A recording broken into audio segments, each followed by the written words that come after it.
Martin Luther King est un pasteur chrétien et le leader du mouvement de non-violence afro-américain.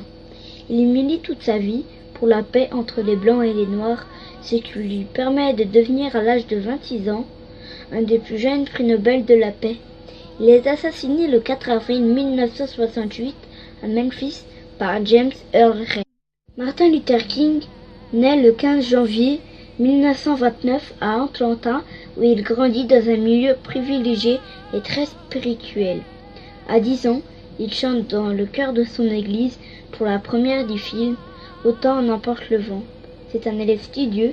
Il obtient un doctorat en théologie en 1955 à l'université de Boston.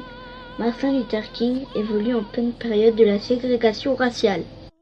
C'est une période très sombre de l'histoire des États-Unis d'Amérique qui suit la guerre de sécession, durant laquelle les Blancs et les Noirs cohabitent sur le sol américain, mais n'ont pas les mêmes droits. Malgré l'abolition de l'esclavage du peuple noir en 1865, les conditions de vie des Afro-Américains n'évoluent pas.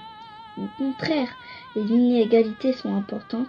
Salaires, études, droits civiques ne sont pas les mêmes que pour les Blancs, et engendre un climat de peur basé sur les intimidations morales et physiques, ainsi que sur des violences sanglantes allant jusqu'au meurtre.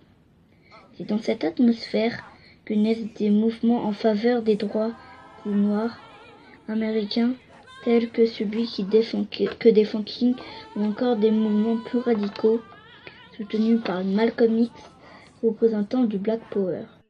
C'est dans ce contexte de tension accentuée par la division du pays concernant la guerre du Vietnam que le 28 août 1963, Martin Luther King prononce son célèbre discours « I have a dream » qu'il proclame lors de la marche sur Washington D.C. au Lincoln Memorial.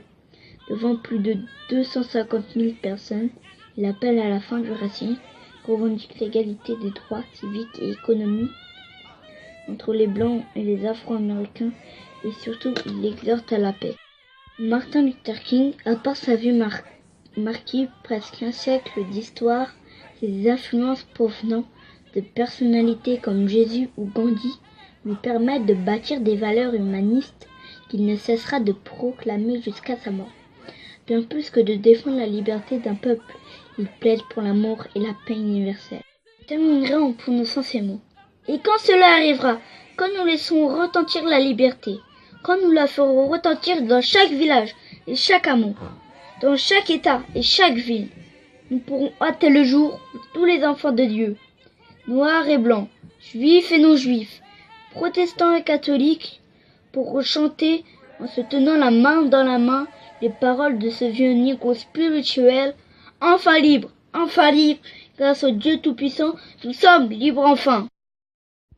Je m'appelle Elijah et j'ai 7 ans. Il y a 15 jours, dans la cour de mon école, on m'a traité de sale noire.